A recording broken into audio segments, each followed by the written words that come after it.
லூக்கா புஸ்தகம் 6வது அதிகாரம் 21வது வசனத்தை கொண்டு இந்த நாட்களிலே நம்ம தியானிப்பதற்கு நம்ம ஆயத்தப்படுவோம். லூக்கா புஸ்தகம் 6வது அதிகாரம் 21வது வசனம். இப்பொழுது பசியாயிருக்கிற நீங்கள் பாக்கியவான்கள் திருப்தி அடைவீர்கள். போதும், அப்படியே நிறுத்திக்கிறேன். இப்பொழுது நீங்கள் பசியாயிருக்கிற நீங்கள் பாக்கியவான்கள் என்ன அடைவீர்கள்? திருப்தி அடைவீர்கள் என்று ஆண்டவர் தன் சீசர்களை நோக்கி சொல்லுகிறார். நீங்கள் பசியாயிருக்கிற நீங்கள் எல்லாம் பாக்கியவான்கள், இப்பொழுது என்ன அடைவீர்கள்? திருப்தி அடைவீர்கள். அல்லேலூயா. அநேக நேரங்களிலே ஒரு திருப்தி நம்மளிடத்தில் வருகிறதில்லை, ஒரு நிறைவு நம்மளிடத்தில் வருகிறதில்லை. ஆண்டவர் சொல்லுகிறார், நீங்கள் பசியா இருக்கலாம், ஆனால் நீங்கள் திருப்தி அடைவீர்கள் என்று ஆண்டவர் சொல்லுகிறார். இந்த ஒரு நிறைவு நம்ம வாழ்க்கையிலே வராததற்கு காரணம் என்ன? நான் எப்பொழுதுமே குறைவுள்ளவர்களா இருக்கிறோம், நிறைவு என்னிடத்தில் கடந்து வருகிறதில்லை. அது மட்டுமல்ல, ஒரு திருப்தி என் ஆவிக்குரிய வாழ்க்கையிலே, என் உலகப்புறமான வாழ்க்கையிலே, என் குடும்பத்திலே, என் தொழிலிலே, என் வேலையிலே கர்த்தர் நான் கையிட்டு செய்ய திருப்தி நிச்சயமாய் அடைய பண்ணுவார். ஏசாயா தீர்க்கதரிசன புஸ்தகம் 55வது அதிகாரம் 2வது வசனம் சொல்லுகிறது, நீங்கள் அப்பம் இல்லாததற்காக பணத்தையும் திருப்தி செய்யாத பொருளுக்காக உங்கள் பிரயாசத்தையும் செலவழிப்பானே. நீங்கள் எனக்கு கவனமாய் செவி கொடுத்து நலமானதை சாப்பிடுங்கள். அப்பொழுது உங்கள் ஆத்துமா கொழுப்பான பதார்த்தத்தினாலே மகிழ்ச்சியா இருக்கும். கைகளை தட்டி கர்த்தருடைய நாமத்தை மகிமைப்படுத்தலாம். அல்லேலூயா. அப்பம் இல்லாததற்காக வேண்டி பிரயாசப்படுகிறீர்கள். வேதம் சொல்லுகிறது, அநேக நேரங்களிலே நம்மளுடைய பிரயாசம் வீணாய் போய் விடுகிறது, நம்ம திருப்தி அடையாமல் போய்விடுகிறோம். ஆண்டவர் சொல்லுகிறார், எனக்கு நீங்கள் செவி கொடுங்கள், நீங்கள் கொழுமையானதை புசிப்பீர்கள். அல்லேலூயா. என்ன கொடுக்கும்போது? செவி கொடுக்கும் போது கொழுமையானவைகளை நீங்கள் புசிப்பீர்கள் என்று ஆண்டவர் சொல்லுகிறார். அப்போ எனக்கு திருப்தி இல்லாமல் இல்லை என்றால், நான் குறைவுள்ளவனா இருக்கிறதற்கு என்ன காரணம் என்றால், நான் தேவனுடைய சத்தத்திற்கு இல்லைன்னா கர்த்தருடைய வார்த்தைக்கு நான் செவி கொடுக்க மறந்து விட்டேன் என்பதுதான் நிச்சயம். அல்லேலூயா, அல்லேலூயா. நீங்கள் ஆகாய் புஸ்தகம் 1வது அதிகாரத்திலே 5வது வசனத்திலிருந்து படிங்களேன். இப்பொழுதும் சேனைகளின் கர்த்தர் சொல்லுகிறார், வானத்தையும் பூமியை உண்டாக்குனவரும் இதோ சேனைகளின் கர்த்தர் சொல்லுகிறார், உங்கள் வழிகளை சிந்தித்து பாருங்கள். உங்கள் வழிகளை முதலாவது சிந்தித்து பாருங்கள். நீங்கள் திரளாய் விதைத்தும் கொஞ்சமாய் அறுத்து கொண்டு வருகிறீர்கள். நீங்கள் புசித்தும் திருப்தியாகவில்லை, குடித்தும் பரிபூரணம் அடையவில்லை. நீங்கள் வஸ்திரம் உடுத்தியும் ஒருவனுக்கும் குளிர்விடவில்லை. கூலியை சம்பாதிக்கிறவன் பொத்தலான பையிலே போடுகிறவன் போல அதை சம்பாதிக்கிறான். ஆண்டவர் சொல்லுகிறார், ஆகாயை கொண்டு நீ உன் சம்பாத்தியம் திருப்தி இல்லாமல் போறதுக்கு காரணம் என்னவென்றால், தேவனுடைய வார்த்தைக்கு நீ செவி கொடாததினாலே, கர்த்தருடைய வார்த்தையை ஜனங்கள் கவனிக்காததினாலே உன் சம்பாத்தியம் பொத்தலான பையிலே போடுகிறவனை போல இருக்கிறார். போடுகிறவனா என்ன இருக்கும்? பொத்தலான பையில போடுகிறவனுக்கு ஒண்ணும் இருக்காது. அல்லேலூயா. நேரங்கள்ல நம்ம வாழ்க்கை பொத்தலான பையிலே போடுகிறதை போல நம்ம சம்பாதிக்கிறோம், ஒரு திருப்தியும் இல்லை. நம்ம பிரயாசப்படுகிறோம், ஒரு திருப்தியும் இல்லை. நம்ம பிரயாசப்பட்டு அறுக்கிறது நம்மளிடத்தில் வந்து சேருகிறதும் இல்லை. அதற்கு காரணம் என்னவென்றால், முதலாவது என் செவியை சாய்த்து தேவனுடைய வார்த்தைக்கு கவனிக்க வேண்டும். அல்லேலூயா, அல்லேலூயா. தேவனுடைய வார்த்தையை ஏன் கவனிக்க வேண்டும் என்றால், வேதம் சொல்லுகிறது, மனுஷன் அப்பத்தினால் அல்ல தேவனுடைய வார்த்தையினாலும் பிழைப்பான் என்று வேதம் சொல்லுகிறது. அல்லேலூயா, அல்லேலூயா. கர்த்தருடைய வார்த்தையை நீங்கள் கவனிப்பீர்கள் என்றால் அந்த வார்த்தை உங்களுக்கு பிழைப்பை உண்டாக்கும். கர்த்தருடைய வார்த்தையை கவனிப்பீர்கள் என்றால் அந்த வார்த்தை உங்களை சீர்தூக்கி நடத்தும். கர்த்தருடைய வார்த்தையை நீங்கள் கவனிப்பீர்கள் என்றால் அந்த வார்த்தையே உங்களுக்கு பாதுகாப்பாய் மாறும். அல்லேலூயா, அல்லேலூயா. அநேக நேரங்கள்ல நான் என்ன பிரசங்கம் பண்ணுகிறோம் என்று மறுவாரம் கேட்டா நிறைய பேருக்கு என்ன செய்யறதில்ல, தெரிகிறது இல்ல. என்ன பிரசங்கம் பண்ணணும், என்ன பிரசங்கத்தை கேட்டோம், எந்த வார்த்தை என்னோடு பேசுச்சு, எந்த வசனம் என்னை தொட்டுச்சு, எந்த வசனம் எனக்கு ஆறுதல் படுத்துச்சு, என்னை பரிசுத்தப்படுத்துச்சு என்று கேட்டா நிறைய பேருக்கு சபையில தெரிகிறதில்லை. என்ன பேசணும் என்று தெரிகிறதில்லை. தலகுனிந்து போகிறோம். அதற்கு காரணம் என்னவென்றால் நான் பொத்தலான பையிலே பணத்தை மட்டுமல்ல வசனத்தையும் பொத்தலான பையிலே போடுகிறேன். அல்லேலூயா, அல்லேலூயா. பிரயாசப்பட்டு வருகிறீர்கள். காலையில வெள்ளனே எந்திரிச்சு இந்த பனி காலத்தோட நீங்க பிரயாசப்பட்டு வருகிறீங்க. ஆனால் நீங்க திருப்தியாக வேண்டுமென்றால், நீங்கள் திருப்தி அடைய வேண்டுமென்றால் பொத்தலாயன பழியிலே போட்ட ஆவிக்குரிய வாழ்க்கையா இருக்கக்கூடாது. நான் கொழுமையாய் கடந்து போக வேண்டும். அல்லேலூயா. கர்த்தருடைய வார்த்தைக்கு நான் சரியாய் செவி கொடுப்பேன் என்றால் நிச்சயமாய் தேவன் என்னை வெறுமையாய் அனுப்ப மாட்டார், வந்தவண்ணமாய் அனுப்ப மாட்டார், திருப்தியாகித்தான் அனுப்புவார். அல்லேலூயா. மார்க்கு புஸ்தகம் 8வது அதிகாரம் 1வது வசனத்திலிருந்து 3வது வசனம் வரையும். அந்த நாட்களிலே திரளான ஜனங்கள் கூடி வந்திருக்கையில் அவர்கள் சாப்பிடுவதற்கு ஒன்றுமில்லாத போது இயேசு தம்முடைய சீஷரை அழைத்து ஜனங்களுக்காக பரிதபிக்கிறேன், இவர்கள் இப்பொழுது என்னிடத்தில் தங்கியிருந்த 3 நாளாய் சாப்பிட ஒன்றுமில்லாமல் இருக்கிறார்கள். இவர்களில் சிலர் தூரத்திலிருந்து வந்தபடியினால் நான் இவர்களை பட்டினியாய் வீட்டுக்கு அனுப்பிவிட்டால் வழியிலே சோர்ந்து போவார்களே என்றார். கைகளை தட்டி கர்த்தருடைய நாமத்தை மகிமைப்படுத்தலாம். நாம் ஆராதிக்கிற தேவன் நம்ம தாய் தகப்பனை விட நம்ம மேல் கரிசனை உள்ள தேவன். நீங்கள் மறந்து விடக் கூடாது. நம்ம குடும்பத்தை விட நம்ம மேல் கரிசனை உள்ளவர்கள். நம்ம குடும்பத்துல கூட அநேக நாட்கள் நம்ம உணவில்லாமல் இருக்கும் போதோ இல்ல நம்ம சோர்ந்து போய் இருக்கும் போதோ நம்மளை வந்து என்ன ஏதென்று கேட்பதற்கு ஒருவரும் இருக்க மாட்டார்களமா. ஆனால் வேதம் சொல்லுகிறது, ஆண்டவர் சொல்றார், என்னிடத்தில் வந்து என் வசனத்தை கேட்க முடியாது. இவர்கள் 3 நாள் தங்கி இருந்தபடியினால் இவர்களை அனுப்பிவிட்டார், இடையில சோர்ந்து போய் விடுவார்கள். அல்லேலூயா, அல்லேலூயா. எத்தனை நாள் வந்து தங்கி இருந்தார்கள்? 3 நாள் தங்கி இருந்தவர்களை சோர்ந்து போக கூடாது என்று என் தேவன் எண்ணுகிறவர். அல்லேலூயா. நம்மளை கைவிட்டுருவாரா? நம்மளை விட்டு விலகிடுவாரா? இல்லைன்னா நம்மளை பட்டினி போட்டுருவாரா? இல்லையம்மா, நிச்சயமா இல்லை. அவருடைய வார்த்தைக்கு செவி கொடுத்து கவனிக்கிற பிள்ளைகளை தேவன் ஒருபோது வெறுமையாய் அனுப்ப மாட்டார். அல்லேலூயா, அல்லேலூயா, அல்லேலூயா. அதுல 8வது வசனம் 9வது வசனம். அவர்கள் சாப்பிட்டு திருப்தி அடைந்தார்கள். மீதியான துணிக்கைகளை 7 கூடை நிறைய எடுத்தார்கள். 7 கூடைகளில் எடுத்தார்கள். சாப்பிட்டவர்கள் ஏறக்குறைய 4000 பேராய் இருந்தார்கள். கைகளை தட்டி தேவனுடைய நாமம் மகிமைப்படுவதாக, கர்த்தருடைய பரிசுத்த நாமத்திற்கு மகிமை உண்டாவதாக. அல்லேலூயா. எத்தனை ஆயிரம் பேருமா? எத்தனை ஆயிரம் பேரு? 4000 பேரும் திருப்தியானதற்கு காரணம் என்ன? கர்த்தருடைய வசனத்தை கேட்க முடியாய் அவர் பாதத்திலே அமர்ந்திருந்தவர்களை ஆண்டவர் சொல்லுகிறார், இவங்க தூரத்திலிருந்து வந்தாங்கப்பா. எனக்கு தெரியும், எப்படியாவது வார்த்தை என்னை குணப்படுத்தாதா, இவ்வளவு நாள் நான் பலவீனத்தோடு இருக்கிறேனே, என்னை குணப்படுத்தாதா என்று தூரத்திலிருந்து வந்தார்கள். என் தரித்திரம் மாறாதா என்று தூரத்திலிருந்து வந்தார்கள். என் கஷ்டம் இதோடு மாறாதா என்று தூரத்திலிருந்து வந்தார்கள். என் கடன் பிரச்சனை மாறாதா என்று தூரத்திலிருந்து வந்தார்கள். தூரத்திலிருந்து வந்தார்கள்.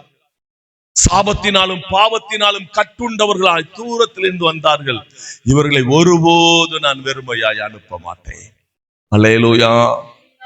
என்ன சூழ்நிலையில நீங்க தேவ சமூகத்துல வந்தாலும் தேவனுடைய வார்த்தைக்கு நீங்க செவி கொடுப்பீர்களால் நிச்சயமாக தேவன் உங்களை வெறுமையாய் அனுப்பவே மாட்டாராமா. அமுக்கி குலுக்கி மடியில் சரிந்து விழும்படி நம்மளை நிரப்புகிற தேவன். அல்லேலூயா. அநேக நேரங்கள்ல ஆராதனைக்கு துக்கத்தோடு வந்துட்டு துக்கத்தோடு கடந்து போற அநேக குடும்பங்கள் இருக்கிறது. அநேக பிள்ளைகள் இருக்கிறார்கள். துக்கத்தோடையே கடந்து வருகிறது, துக்கத்தோடையே கடந்து போகிறது. இது தேவன் விரும்புகிறதில்லை. நீங்கள் வருவது எதற்கென்றால் வேதம் சொல்லுகிறது, வருத்தப்பட்டு பாரம் சுமப்பவர்களே எல்லாரும் என்னிடத்தில் வாருங்கள், உங்களுக்கு என்ன கொடுப்பேன்? இளைப்பாறுதலை கொடுப்பேன். நீங்கள் எந்த வருத்தத்தோடு வந்தாலும் சரி, நீங்க தேவ சமூகத்திலே அவருடைய சத்தத்தை கேட்டு அவருடைய வார்த்தையை கவனிக்க வந்தால் நிச்சயம் தேவன் இளைப்பாறுதலை கட்டளையிடுவார். அல்லேலூயா, அல்லேலூயா. கர்த்தர் கை குறுகி போகவில்லைமா, கர்த்தர் கை குறுகி போகவில்லை. அவர் என்னை ஆசீர்வதிக்க முடியாதபடிக்கு, உங்களை நிரப்ப முடியாதபடிக்கு, உங்களை ஆசீர்வதிக்க முடியாதபடிக்கு, உங்களை திருப்தி அனுப்ப முடியாதபடிக்கு அவர் கை குறுகி போகவில்லை. அல்லேலூயா. 40 வருஷங்களாக இதோ வானத்தில் இருந்து தூதர்கள் உண்ணும் மன்னாவினாலே தன் ஜனங்களை திருப்தியாய் நடத்தின தேவன். அல்லேலூயா. 40 வருஷம், ஒன்னல்ல ரெண்டல்ல, 40 வருஷம். 10,000 பேர் 20,000 பேர் அல்ல, பல லட்சம் ஜனங்களை திருப்தியாய் நடத்துகிற தேவனாய கர்த்தரை ஆராதிக்க வந்திருக்கிற உங்களை கர்த்தர் வெறுமையாய் இந்த நாளிலே அனுப்ப மாட்டார். இன்னைக்கு நீங்க வசனத்திற்கு சரியாய் செவி கொடுத்தால் தேவன் திருப்தியாக்கி தான் உங்களை அனுப்புவார். அல்லேலூயா, அல்லேலூயா. யோவான் புஸ்தகம் 2வது அதிகாரத்திலே 1வது வசனம் 2வது வசனம் படிங்களேன். 3ஆம் நாளிலே கலிலேயாவில் உள்ள கானா ஊரிலே ஒரு கல்யாணம் நடந்தது. இயேசுவின் தாயும் அங்கே இருந்தால் இயேசுவும் அவருடைய சீஷரும் அந்த கல்யாணத்துக்கு அழைக்கப்பட்டிருந்தார்கள். கல்யாணத்துக்கு என்ன செய்யப்பட்டார்கள்? என்ன செய்தார்கள்? தேவ ஜனங்களே, நான் சொல்லுகிறேன், முதலாவது கர்த்தருடைய வார்த்தைக்கு செவி கொடுத்து அவர் பாதத்திலே அமர்ந்து நீங்கள் அவரை நோக்கி பார்க்கும் போது உங்களை வெறுமையாய் அனுப்ப மாட்டார். 2வது, அவரை நான் அழைக்க வேண்டும். அல்லேலூயா. என்ன செய்ய வேண்டும்? என்ன செய்ய வேண்டும்? இந்த கானானூரிலே நடந்த சம்பவங்கள் எல்லாருக்கும் தெரியும். சண்டே கிளாஸ் முதற்கொண்டு சொல்லிக் கொடுக்கிற வசனங்கள் தான். அங்கே இயேசுவின் தாய் ஆல்ரெடியா எங்க இருந்தாங்க? கல்யாண வீட்டுல இருந்தாங்க. அந்த மரியாளம்மாள் அந்த கல்யாண வீட்டுல இருந்தாங்க. ஆனால் அந்த குறைவுகள் நிறைவாகவில்லை. அல்லேலூயா, அல்லேலூயா. இயேசுவும் தன் சீசர்களும் அங்க அழைக்கப்பட்டது நிமித்தம் கல்யாண வீட்டிலே என்ன குறைஞ்சது? என்ன குறைஞ்சது? திராட்சை ரசம் குறைந்தது. திராட்சரசம் இல்லை என்கிற சூழ்நிலை வந்தது. ஐயா, ஆண்டவர் சொன்னார், வேலை பார்க்கிறவர்களை கூப்பிட்டு கற்சாடிகளில் தண்ணியை நிரப்புங்கள். கற்சாடியிலே தண்ணியை நிரப்பினார்கள். கர்த்தர் அதை திராட்சரசமாய் மாற்றினார். முதலாவது அவருடைய வசனத்தை கவனித்து செவி கொடுக்க வேண்டும். 2வது, அவரை அழைக்க வேண்டும். 3வதாக அவர் சொல்வதற்கெல்லாம் நான் அப்படியே கீழ்ப்படிய வேண்டும்.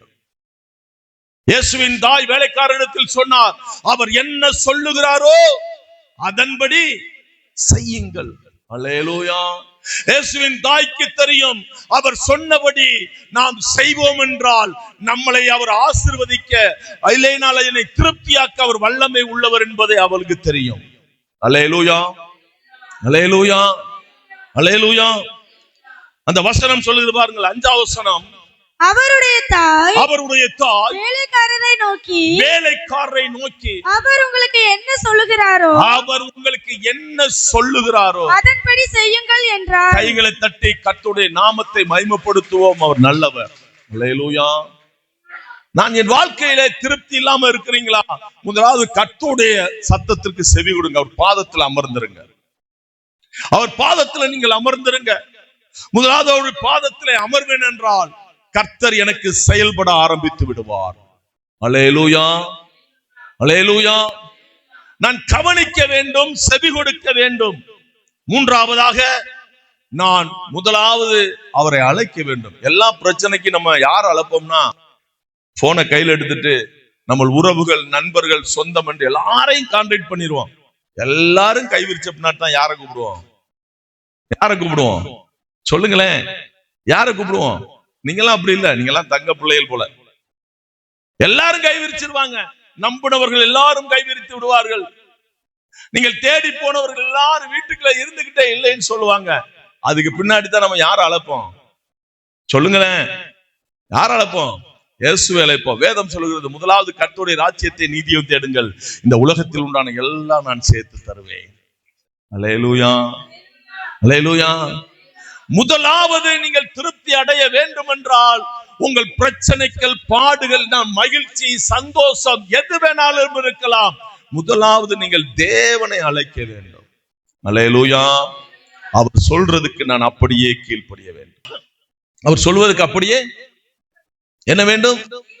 ஆவிக்குரிய வாழ்க்கையிலே வேதாகமத்திலே நீங்கள் பாருங்கள், தேவனுடைய வார்த்தைக்கு கீழ்ப்படிந்தவர்களை கர்த்தர் இந்த வேதாகமம் முழுவதும் இன்னைக்கு வரைக்கும், இப்ப பொழுது வரைக்கும், இந்த நிமிஷம் வரைக்கும் மகிமைப்படுத்தி வைத்திருக்கிறார். அல்லேலூயா. 10வது வசனம், எந்த மனுஷனும் முன்பு நல்ல திராட்சை ரசத்தை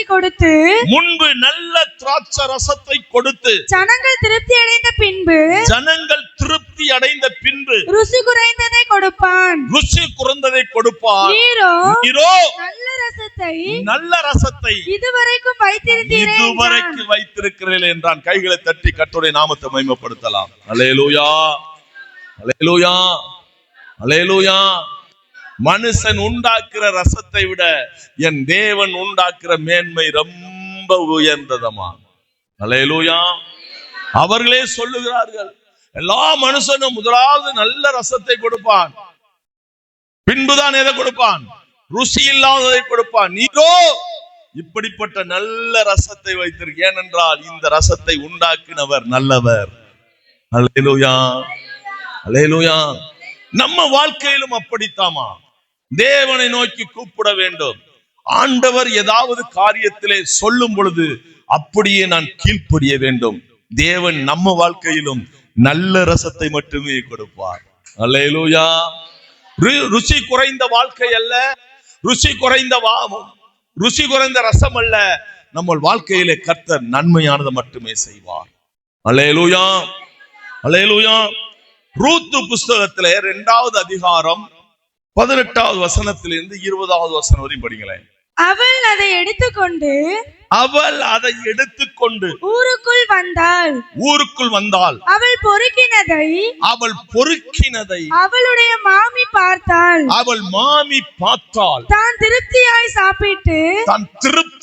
சாப்பிட்டு மீதியாக வைப்பதையும் எடுத்து அவளுக்கு கொடுத்தாள். அப்பொழுது அவளுடைய மாமி இன்று எங்கே கதிர் பொறுக்கினாய்? இவ்விடத்தில் வேலை செய்தாய் என்று அவளிடத்தில் கேட்டு உன்னை விசாரித்தவன் விசாரித்தவன் யார்? ஆசீர்வதிக்கப்படுவானாக என்றாள். அப்பொழுது அவள் இன்னாரிடத்திலே வேலை செய்தேன் என்று தன் மாமிக்கு அறிவித்து நான் இன்று வேலை செய்த வயல்காரர் பேர் போவாஸ் என்றாள். வயல்காரர் பேர் என்ன? போவாஸ் என்றால். அப்பொழுது நகோமி தன் மருமகளை பார்த்து உயிரோடு இருக்கிறவர்களுக்கும் மரித்தவர்களுக்கும் தயவு செய்கிற கர்த்தராலே ஆசீர்வதிக்கப்படுவானாக என்றார். கைகளை தட்டி கர்த்தருடைய நாமம் மகிமைப்படுவதாக. என் தேவன் உயிரோடு இருக்கிறவர்களுக்கும் மரித்தவர்களுக்கும் தயவு செய்கிற தேவன். அல்லேலூயா, அல்லேலூயா, அல்லேலூயா. இவள் எப்படி வந்தால்?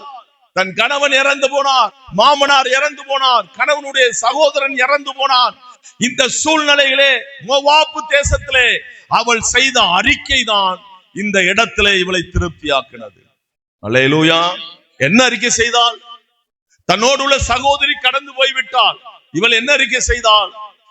உன் தேவன் என் தேவன், உன் ஜனம் என் ஜனம். கைகளை தட்டி கர்த்தருடைய நாமத்தை மகிமைப்படுத்தலாம்.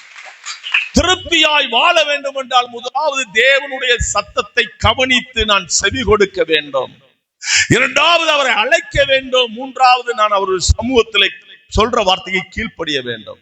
நாலாவதாக, அவர் ஒருவரே உங்களுக்கு தேவனா இருக்க வேண்டும். கைகளை தட்டி கர்த்தருடைய நாமத்தை மகிமைப்படுத்தலாம். நீங்க கேட்கலாம், நாங்க சபைக்கு தானே வர்றோம், அவர் ஒருவரை தானே தேவனான அனுபவிக்கிறோம், நாங்கள் நினைக்கிறோம், அவர் ஒருவரை தானே தேவனா நாங்கள் ஆராதிக்கிறோம் என்று நீங்க சொல்லலாம். ஐயா, அவருக்கு மேலாக நீங்கள் யாரிடத்திலும் அன்பு வைத்தாலும் அவர் உங்களுக்கு தேவனா இருப்பதில்லை என்று வேதம் சொல்லுகிறது. அல்லேலூயா, அல்லேலூயா, அல்லேலூயா. இந்த ரூத்து மோவாபிய ஸ்திரீதான். ஆனால் அவள் சொன்னாள், அந்த யெகோவா தேவன் தான் எனக்கு தேவன். அல்லேலூயா. உம்முடைய ஜனம் என்னுடைய ஜனம், உம்முடைய தேவன் என்னுடைய தேவன் என்று சொன்னது நிமித்தம் கர்த்தர் அந்த ரூத்துக்கு யாரை கொடுத்தார்? போவாசை கொடுத்தார். யார்கள்ல தயவு கொடுத்தார்? போவாசுகன்கள்ல தயவை கொடுத்தார். அல்லேலூயா, அல்லேலூயா. நமக்கு ஒரு போவாஸ் இருக்கிறார். போர்வையினாலே என்னை மூடிக்கொள்வதற்கு என் ஏசப்பா இருக்கிறார். அல்லேலூயா, அல்லேலூயா, அல்லேலூயா. நான் தேவனுக்கு கொடுக்க வேண்டிய கனத்தையும் தேவனுக்கு கொடுக்க வேண்டிய மகிமையும் தேவனுக்கு செலுத்த வேண்டியதை நான் செலுத்துவேன் என்றால் அவர் என்னை போர்வையால் மூடிக்கொள்வார். அல்லேலூயா. அதுல 16வது வசனம் படிமா. பொறுக்கிக் கொள்ளும்படிக்கு அவளுக்காக அரிகளை சிலதை சிந்த விடுங்கள். அரிகளில் சிலரை சிலதை சிந்த விடுங்கள். அவளை அதட்டாதிருங்கள் என்று கட்டளையிட்டான். கைகளை தட்டி ஆண்டோடைய நாமத்தை மகிமைப்படுத்துங்கள் ஐயா. அல்லேலூயா, அல்லேலூயா. அவரை மட்டுமே மெய் தேவனாய் நீங்கள் கொள்வீர்கள் என்றால் எந்த சூழ்நிலைகளிலும் மரணமோ வந்தாலும் சரி, ஆசீர்வாதம் வந்தாலும் சரி, அவரை விட்டு விலகாத சிந்தை, அவரை மட்டுமே நான் நோக்கி பார்ப்பேன் என்றால் பரலோகத்திலிருந்து எனக்கு விதைகள் சிந்தப்படும். அல்லேலூயா. ரூத்துக்கு போவாஸ் வயல்ல இருந்து சிந்தப்பட்டுச்சு. ஆனால் எனக்கும் உங்களுக்கும் பரலோகத்தில் இருந்து நன்மைகள் சிந்தப்படும். எப்படி சிந்தப்படும் தெரியுமா? நான் திருப்தியாகிறவரை, மீதி எடுக்கிறவரை, மீதியை நான் சேர்த்து வைக்கிறவரை அது எனக்காண்டியே கொடுக்கப்படும். அல்லேலூயா. யார் என்னை அதட்ட முடியாது, யார் என்ன செய்ய முடியாது, அதட்ட முடியாது. எனக்குள்ளதை யார் என்ன செய்ய முடியாது, எடுத்துக்கொள்ளவும் முடியாது. அல்லேலூயா, அல்லேலூயா. எனக்குள்ளதை யாரும் எடுத்துக்கொள்ளவும் முடியாது, எனக்கு யாரும் அதட்டவும் முடியாது. ஏனென்றால் என் தேவனாய கர்த்தர் எனக்காவண்டி பரலோகத்தில் இருந்து சிந்தப்படுகிறது. அல்லேலூயா, அல்லேலூயா. நல்ல தெரிந்து கொள்ளுங்கள், நான் தேவனை சார்ந்து மட்டும் இருந்துட்டேன்னா கர்த்தர் ஒருபோது என்னை வெட்கப்பட விட மாட்டார். ஒருபோதும் என் ஜனங்கள் வெட்கப்படுவதில்லை. ஆண்டவரே சொல்லுகிறார். நீங்க யோவேல் புஸ்தகம் 2வது அதிகாரம் 25வது வசனம் 26வது வசனம் படிங்களேன். நான் உங்களிடத்தில் அனுப்பின சேனையாகிய வெட்டுக்கிளிகளும் பச்சை கிளிகளும் முசுக்கோட்டை பூச்சிகளும் பச்சை புழுக்களும் பட்சித்த வருஷங்களின் விளைவை திருப்தி அடைந்து உங்களை அதிகமாய் நடத்தி வந்த அதிசயமாய் நடத்தி வந்த உங்கள் தேவனாகிய கர்த்தருடைய நாமத்தை துதிப்பீர்கள். என் ஜனங்கள் ஒருபோதும் வெட்கப்பட்டு போவதில்லை. கைகளை தட்டி தேவனுடைய நாமத்தை மகிமைப்படுத்தலாம். அல்லேலூயா. என் ஜனங்கள் என்ன போறதில்ல, நீ திருப்தியாய் என்ன துதிப்பா. அல்லேலூயா. திருப்தியாய் என்ன செய்ய, திருப்தியாய் தேவனை துதிக்க வேண்டும். தேவனை மறுதலிக்க கூடாது, தேவனை விட்டு விலக கூடாது, தேவனை விட்டு மறந்து போயிடக்கூடாது. நான் தேவனை துதிக்க வேண்டும். அல்லேலூயா. என் ஜனங்கள் ஒருபோது வெட்கப்பட்டு போவதில்லை. தேவனுடைய ஜனங்கள் அவருடைய சத்தத்துக்கு செவி கொடுத்து அவர் சமூகத்திலே உட்கார்ந்து வசனத்தை கேட்டு அவரை அழைத்து அவர் வார்த்தைக்கு கீழ்ப்படிந்து நடக்கிற ஒரு பிள்ளைகளும் வெட்கப்பட்டு போவதில்லை. அவரே தெய்வமாய் கொண்ட ஜனங்களும் ஜாதிகளும் பாக்கியம் உள்ளது என்று வேதம் சொல்லுகிறது. அல்லேலூயா. ரூத் வாழ்க்கை அப்படித்தான் இருந்தது, பாக்கியம் உள்ளதா இருந்ததம்மா. காரணம் என்னவென்றால் அவள் தேவனை நம்பி வந்தாள். அல்லேலூயா. நெகோமியை நம்பி வரல, யாரை நம்பி வந்தா? தேவனை நம்பி வந்ததினாலே தேவனே அவளுக்கு சுதந்திரவாளியை கொடுத்தான் என்று வேதம் சொல்லுகிறது. தேவரே கொடுத்தார் அவளுக்கு சுதந்திரவாளியை. அது மட்டுமல்ல, அவளை போர்வையினால் மூடிக்கொண்டான் என்று வேதம் சொல்லுகிறது. அல்லேலூயா, அல்லேலூயா. தேவ சமூகத்திற்கு அவரை மட்டுமே நம்பி இருக்க வேண்டும். அல்லேலூயா, அல்லேலூயா. இரண்டாவதாக அந்த வசனத்தை எடுங்கம்மா. லூக்கா புஸ்தகம் 6:21. இப்பொழுது அழுகிற நீங்கள், இப்பொழுது அழுகிற நீங்கள் பாக்கியவான்கள், பாக்கியவான்கள், இனி நகைப்பீர்கள். கைகளை தட்டி ஆண்டவருடைய நாமத்தை உயர்த்துவோம். இதுவரை நீங்க அழுதிருக்கலாம், அழுகிற நீங்கள் பாக்கியவான்கள். அல்லேலூயா. ஏன்னா இன்னும் வருகிற காலங்கள் என்ன காலங்கள்? நகைக்கிற காலங்களை கர்த்தர் வைத்திருக்கிறார். அல்லேலூயா, அல்லேலூயா. பசியா இருந்தவங்களை திருப்தி அடைய பண்ணுகிற தேவன். நீங்க அழுதீர்கள், இனிமேல் அழுக மாட்டீர்கள், இனிமேல் நகைப்பீர்கள். ஏன்னா கர்த்தர் எனக்கு இனிமேல் வைத்திருக்கிற காலம் நகைப்பின் காலம் சொல்றவங்க மட்டும் கைகளை ஆண்டவருடைய நாமத்தை மகிமைப்படுத்தலாம். அல்லேலூயா. நீங்கள் அழுதீர்கள், இனிமேல் என்ன செய்வீர்கள்? நகைப்பீர்கள். அப்போ எனக்கு என்ன தேவை? என்ன தேவை? சில நேரங்கள்ல நான் அழுக வேண்டும், சில நேரங்கள்ல அழுகிற சூழ்நிலை எனக்கு வேணும், சில நேரங்கள்ல நான் அழுகணும். அத தேவன் எனக்கு ஏன் என்றால், எனக்கு நகைப்பை நான் அடைய வேண்டும் என்றால் சில நேரங்கள்ல நம்ம அழுதாக வேண்டும்மா. அல்லேலூயா. பிள்ளைகள்னாலேயோ, தொழில்னாலேயோ, சரீர பலவீனங்கள்னாலேயோ, ஏதோ ஒரு சூழ்நிலையில நீங்க உள்ளத்துக்குள்ள அழுகலாம். ஆண்டவர் சொல்றாரு, இன்னைக்கு நீங்க அழுதீர்கள், நகைக்கிற காலத்தை நான் வைத்திருக்கிறேன். அல்லேலூயா, அல்லேலூயா. நீங்கள் 1 சாமுவேல் புஸ்தகம் 30வது அதிகாரத்திலே 4வது வசனம் படிங்கம்மா. அப்பொழுது தாவீதும் அவனோடு இருந்த ஜனங்களும் அழுகிறதற்கு தங்களில் பலன் இல்லாமல் போகுமட்டும், அழுகிறதற்கு தன் பலன் இல்லாமல் போகுமட்டும் சத்தமிட்டு அழுதார்கள். என்னட்டு அழுதார்கள்? என்ன அழுதார்கள்? என்ன இல்லாம? அழுகிறதுக்கு கூட பலன் இல்லாமல் எப்படி அழுதார்களாம்? சத்தமிட்டு அழுதார்கள். என்ன சூழ்நிலை? தன் குடும்பங்களை எல்லாம் சிறைப்பட்டு போய்விட்டார்கள். தன் வைத்திருந்த பொருள்கள், குடும்பங்கள், அவர்களுக்காக இருந்த அத்தனையும் சிறைப்பட்டு போய்விட்டது. இவங்க தங்கி இருந்த இடத்தை வந்து பார்க்கும் போது இதோ அவர்கள் அக்கினியினாலே சுட்டரிக்கப்பட்டு கடந்தது. இவங்க குடும்பம் ஒன்றுமில்லை. இவர்கள் எல்லாரும் அழுகிறார்கள். அல்லேலூயா. பலன் இல்லாமல் போயும் அழுகிறார்கள். ஏன் எங்களுக்கு வேதனை, ஏன் இந்த பாடுகள், ஏன் இந்த உபத்திரம் என்று அழுகிறார்கள். அதில் ஒருவன் மட்டும் தைரியமாய் தேவனிடத்திலே போய் நின்றான். யாரு? தாவீது. அல்லேலூயா, அல்லேலூயா. 8வது வசனம் படிமா.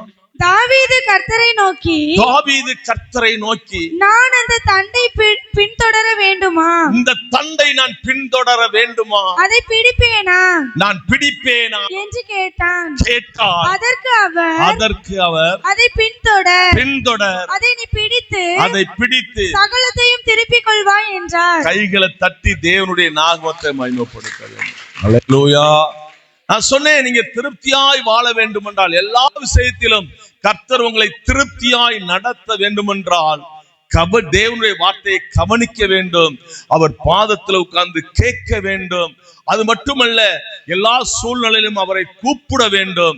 அவர் வார்த்தைக்கு அப்படியே கீழ்ப்படிய வேண்டும்.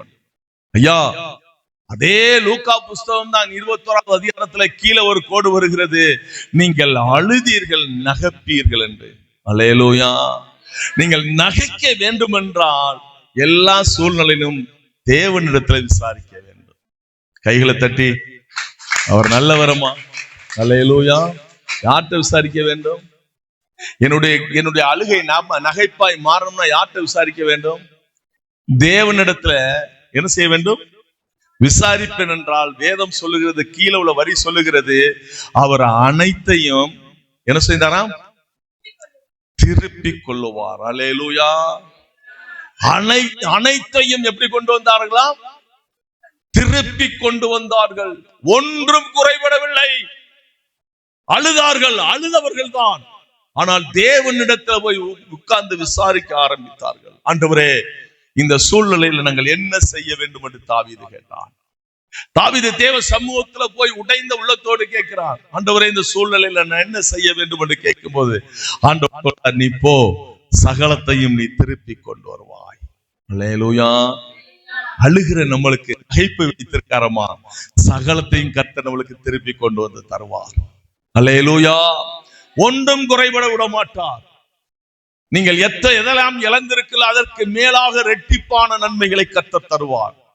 எதெல்லாம் உங்களை விட்டு கடந்து போயிட்டு என்று நீங்கள் அழுதீர்களோ புலம்புனீர்களோ அதற்கு சவாலாக தேவன் அநேக காரியங்களை நம்மளுக்கு செய்ய வல்லமை உள்ளவராக இருக்கிறார். அல்லேலூயா. அத்தனையும் திருப்பி கொண்டு வந்து கொடுத்தார் என்று வேதம் சொல்லுகிறது. அல்லேலூயா. அல்லேலூயா. யோபு வாழ்க்கையிலே 1வது அதிகாரம் 18வது வசனத்திலே ஒரு பெரும் காற்று அடித்தது, யோபின் வாழ்க்கை அழிந்து போனது. ஒரு பெரும் காற்று வந்தது என்று வேதம் சொல்லுகிறது.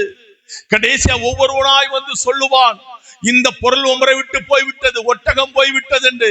கடைசியா ஒருத்தன் சொல்லுவான், வானத்திலிருந்து பெரும் காற்று உண்டாகி அவர்கள் இருந்த வீட்டின் மேல் மோதியது, உன் பிள்ளைகள் எல்லாம் மரித்து போய்விட்டார்கள் என்று சொல்வான். அது படியுமா 18வது வசனத்திலிருந்து, இவன் இப்படி பேசிக் கொண்டிருக்கையில் வேறொருவன் வந்து உம்முடைய குமாரரும் உம்முடைய குமாரத்திகளும் தங்கள் மூத்த சகோதரன் வீட்டிலே புசித்து திராட்சரசம் குடிக்கிற போது வனாந்தர வழியாய் பெருங்காற்று வந்து அந்த வீட்டின் 4 மூலையிலும் அடிக்க அது பிள்ளைகளின் மேல் விழுந்ததினால் அவர்கள் இறந்து போனார்கள். நான் ஒருவன் மாத்திரம் தப்பி அதை உமக்கு அறிவிக்கும்படி வந்தேன் என்றான். அப்பொழுது யோபு எழுந்திருந்து தன் சால்வையை கிழித்து தன் தலையை சிரைத்து தரையிலே விழுந்து பணிந்து நிர்வாணியாய் என் தாயின் கற்பத்திலிருந்து வந்தேன், நிர்வாணியாய் அவரிடத்துக்கு திரும்புவேன். கர்த்தர் கொடுத்தார், கர்த்தர் எடுத்தார், கர்த்தருடைய நாமத்துக்கு ஸ்தோத்திரம் என்றார். இவை எல்லாவற்றிலும் யோபு பாவம் செய்யவும் இல்லை, தேவனை பற்றி குறை சொல்லவும் இல்லை. அல்லேலூயா. ஒரு பெரும் காற்று உண்டாயிட்டு எல்லாம் போய்விட்டது, அவனை விட்டு எல்லா சூழ்நிலையும் அவனை விட்டு போய்விட்டது, எல்லாம் போய் நிர்வாணியா இருக்க. அவன் சொல்லுகிறான், கர்த்தர் கொடுத்தார், கர்த்தர் எடுத்தார், கர்த்தருக்கு ஸ்தோத்திரம். அல்லேலூயா. அல்லேலூயா. கர்த்தருடைய உத்தம மனுஷர்கள் இப்படித்தான் யோசிப்பார்கள். கர்த்தர் கொடுத்தார், எடுக்கிறதுக்கு அதிகாரம் அவருக்கு இருக்கிறது. அல்லேலூயா. கர்த்தருக்கு என்ன ஸ்தோத்திரம். அல்லேலூயா. 40வது அதிகாரம் 6வது வசனம் படிங்களேன். அப்பொழுது கர்த்தர் பெருங்காற்றில் இருந்து யோபுவுக்கு உத்தரவு அருளினார். கைகளை தட்டி தேவனுடைய நாமத்தை மகிமைப்படுத்துங்கம்மா. முதலாவது ஒரு பெரும் காற்று வந்தது, யோபு வாழ்க்கை அழிந்தது. 2வது அவன் வாழ்க்கையில் ஒரு பெருங்காற்று வந்தது, அவன் இழந்ததுக்கு இரட்டிப்பாய் கர்த்தர் கொடுத்தார். அல்லேலூயா. முதல் பெரும் காற்றிலே அபய சத்தம் இருந்தது, 2வது பெரும் காற்று வந்தது, அந்த காற்றிலே என் தேவனாய கர்த்தர் இருந்தார். அல்லேலூயா. அல்லேலூயா. இதற்கு முன்பு ஒரு பெரும் காற்று உங்கள் மேல் வந்திருக்கலாம், ஒரு பெரும் பிரச்சனை வந்திருக்கலாம், உங்களை அடிக்க வந்திருக்கலாம், உங்களை அழிக்க வந்திருக்கலாம். இனி ஒரு பெரும் காற்று உங்கள் மேல் வரும், அது உங்களை அழிப்பதற்கல்ல, உங்களுக்கு இரட்டிப்பான நன்மையை தருவதற்கு. அல்லேலூயா. யோபு இழந்ததிலும் இரட்டிப்பான நன்மையை தேவன் கொடுத்தார். அது காரணம் என்ன தெரியுமா? அவன் கர்த்தரை உத்தமமாய் பின்பற்றினவன். அல்லேலூயா. எந்த சூழ்நிலையிலும் தேவனை முறுமுறுக்காத தேவன், எந்த நேரத்திலும் கர்த்தரை, எல்லா சூழ்நிலைகளிலும் கர்த்தரை நோக்கி பார்த்தவன் சொல்லுகிறான், என் சரீரம் முழுவதும் அழுகி போனாலும் என் தேவன் வருவதை என் சொந்த கண்களால் பார்ப்பேன். அல்லேலூயா. என் உயிரே போனாலும் பரவாயில்லை, என் உத்தமத்திலிருந்து நான் விலக மாட்டேன். அல்லேலூயா. அல்லேலூயா. உங்கள் அழுகை களிப்பாய் மாற வேண்டும் என்றால் தேவனிடத்தில் விசாரிக்க வேண்டும். அடுத்து எந்த சூழ்நிலையிலும் முறுமுறுக்க கூடாது. கர்த்தரை உத்தமமாய் பின்பற்ற வேண்டும், கர்த்தரை உண்மையாய் பின்பற்ற வேண்டும். அப்படி பின்பற்றும் போது என் அழுகையை கர்த்தர் ஆனந்த களிப்பாய் மாற்றுவார். அல்லேலூயா. உங்கள் அழுகையை தேவன் ஆனந்த களிப்பாய் மாற்றுவார். உங்களுக்கு உண்டான காரியங்களை கர்த்தர் ஆனந்த களிப்பாய் மாற்றுவார். அல்லேலூயா, அல்லேலூயா. 1 அதிகாரம் 1 சாமுவேல் 1 அதிகாரம் 10வது வசனம் சொல்லுகிறது, அவள் போய் மனம் கசந்து மிகவும் அழுது கர்த்தரை நோக்கி விண்ணப்பம் பண்ணி சேனைகளின் கர்த்தாவே தேவரீர் உம்முடைய அடியாளின் சிறுமையை கண்ணோக்கி பார்த்து உம்முடைய அடியாளை மறவாமல் நினைத்தருளி உமது அடியாளுக்கு ஒரு ஆண் பிள்ளையை கொடுத்தால் அவன் உயிரோடு இருக்கும் சகல நாளும் நான் அவனை கர்த்தருக்கு ஒப்புக் கொடுப்பேன். கைகளை தட்டி தேவனுடைய நாமத்தை மகிமைப்படுத்தலாம். அல்லேலூயா, அல்லேலூயா, அல்லேலூயா. 27ஆம் வசனம் சொல்லுகிறது, இந்த பிள்ளைக்காக விண்ணப்பம் பண்ணினேன். நான் கர்த்தரிடத்தில் கேட்ட விண்ணப்பத்தின்படி எனக்கு கட்டளையிட்டார். கைகளை தட்டி ஆண்டவருடைய நாமத்தை மகிமைப்படுத்துவார். அல்லேலூயா. அழுதாள் அன்னாள், ஆனால் கர்த்தர் அதை நகைப்பாய் மாத்தல, களிப்பாய் மாத்தினார். அல்லேலூயா, அல்லேலூயா. அவள் சொல்லுகிறார், கர்த்தரிடத்தில் நான் இதைத்தான் கேட்டேன், நான் கேட்டதை அவர் கொடுத்தார். அல்லேலூயா. கேட்டதுக்கு மாறா கொடுத்தாரா? சொல்லுங்க, கேட்டதுக்கு மாறா கொடுத்தாரா? ஏன் கேட்டதுக்கு மாறா கொடுக்கல? ஏன் கேட்டதுக்கு மாறா கொடுக்கல? ஏமா மாறா கொடுக்கல? சொல்லுங்க, எதுக்கு மாறா கொடுக்கல? அவர் கொடுக்க மாட்டார். அவர் சித்தத்தின்படி நான் கேட்டா கர்த்தர் எனக்கு மாறா கொடுக்கவே மாட்டார். அவ கேட்டா, ஒரு ஆண் பிள்ளையை நீர் கொடுத்தால், கற்பமே தரிக்கும் முன்னே சொல்லுகிறார், ஒரு ஆண் பிள்ளையை நீர் கொடுத்தால் அதை நான் உமக்கு கொடுப்பேன். அல்லேலூயா. உங்க அழுகையும் கண்ணீரும் சந்தோஷமும் களிப்பாய் மாற வேண்டும் என்றால் தேவனிடத்தில் விசாரிக்கிறவர்களாய் இருக்க வேண்டும். அல்லேலூயா. யார்கிட்ட விசாரிக்கணும்? யார்கிட்ட விசாரிக்கணும்? விசாரிக்கணும். என் அழுகையும் கண்ணீரும் களிப்பாய் மாறவும், அப்படி இல்லை என்றால் இரட்டிப்பான நன்மைகளினால் கர்த்தர் என்னை நிரப்ப வேண்டும் என்றால் கர்த்தரை உத்தமமாய் பின்பற்றுங்களேன். எப்படி பின்பற்ற வேண்டும்? எப்படி பண்ண வேண்டும்? குந்தி குந்தி வாழ்வது தேவனுக்கு ஆசீர்வாதம் அல்லமா? கர்த்தரை உத்தமமாய் நான் என்ன செய்ய வேண்டும்? பின்பற்றுகிறவர்களாய் இருக்க வேண்டும். அல்லேலூயா. ஆதியாகம புஸ்தகம் 21வது அதிகாரத்திலே 14வது வசனத்திலிருந்து படிமா. ஆபிரகாம் அதிகாலையில் எழுந்து அப்பத்தையும் ஒரு துருத்தி தண்ணீரையும் எடுத்து ஆகாருடைய தோளின் மேல் வைத்து பிள்ளையையும் ஒப்பு கொடுத்து அவளை அனுப்பிவிட்டான். அவள் புறப்பட்டு போய் பேர்செபாவின் வனாந்தரத்திலே அலைந்து திரிந்தாள். எப்படி திரிந்தாலாம்? அலைந்து திரிந்தால்.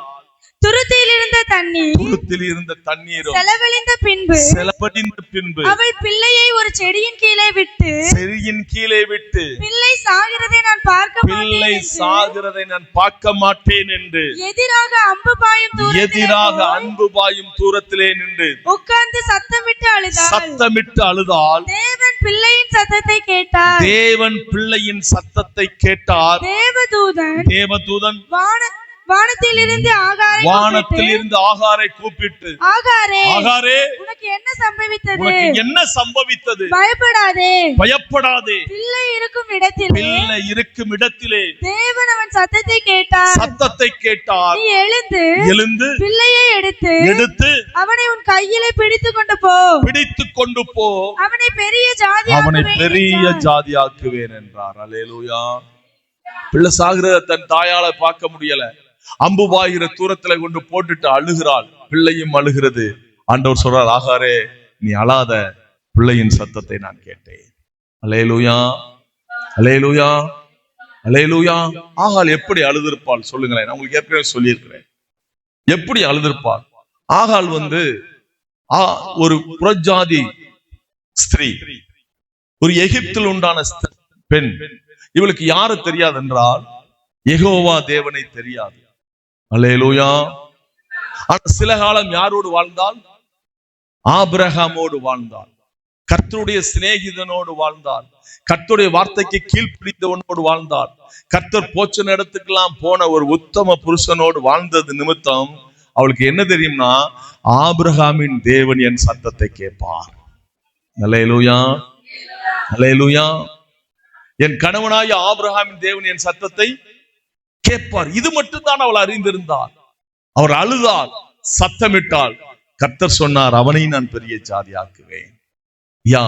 நம்மள தேவன் பெரிய ஜாதியாக்குவார்னா இன்னைக்கு உங்கள் அழுகையை கர்த்தர், உங்கள் கண்ணீரை கர்த்தர் களிப்பாய் மாற்றுவார். அல்லேலூயா. நகைப்பாய் அல்ல, களிப்பாய். எத்தனை பேருக்கு முன்பாக நீங்க நகைக்கப்பட்டீர்களோ, எத்தனை ஜனத்திற்கு முன்பாக அவமானப்பட்டீர்களோ, அவர்களுக்கு முன்பாக தேவன் இன்னைக்கு உங்க தலையை எண்ணெயினால் அபிஷேகம் பண்ணி உங்கள் சத்துருக்களுக்கு முன்பாக ஒரு பந்தியை ஆயத்தப்படுத்த போகிறார். தைரியமா நீங்கள் இருங்கள். நீங்கள் குறைபட்டு போயிருக்கலாம், திருப்தி இல்லாமல் இருக்கலாம். கர்த்தருடைய வார்த்தையை கவனியுங்கள். அவர் பாதத்திலே உட்கார்ந்து அவர் வார்த்தைக்கு செவி கொடுங்கள். அவரை கூப்பிடுங்கள். அவர் சொல்லுகிற வார்த்தைக்கு அப்படியே கீழ்ப்படியுங்கள். என்னை கர்த்தர் திருப்தியாய் நடத்துவார். அல்லேலூயா. என் அழுகை நகைச்சுவையாய் மாறாமல் என் அழுகை களிப்பாய் மாற வேண்டும். அல்லேலூயா, அல்லேலூயா. என் அழுகை மற்றவர்களுக்கு ஏளனமாய் தெரியலாம், ஆனால் என் தேவன் என் அழுகையின் சத்தத்தை கேட்டு என்னை நிச்சயமாய் போனதில் இருந்த அநேகத்தை திருப்பி கொண்டு வர பண்ணுவார். யோபு இழந்ததிலிருந்து அநேகத்தை இரட்டிப்பாய் கொடுத்தது போல இந்த நாட்களிலும் தேவன் அதை உங்களுக்கு கொடுக்கிறதுக்கு வல்லமை உள்ள தேவனா இருக்கிறார். அல்லேலூயா. இந்த வார்த்தையின் பிரகாரம் நான் செய்ய பிரயாசப்படும் பொழுது தேவன் நம்மளை ஆசீர்வதிக்கிறார்.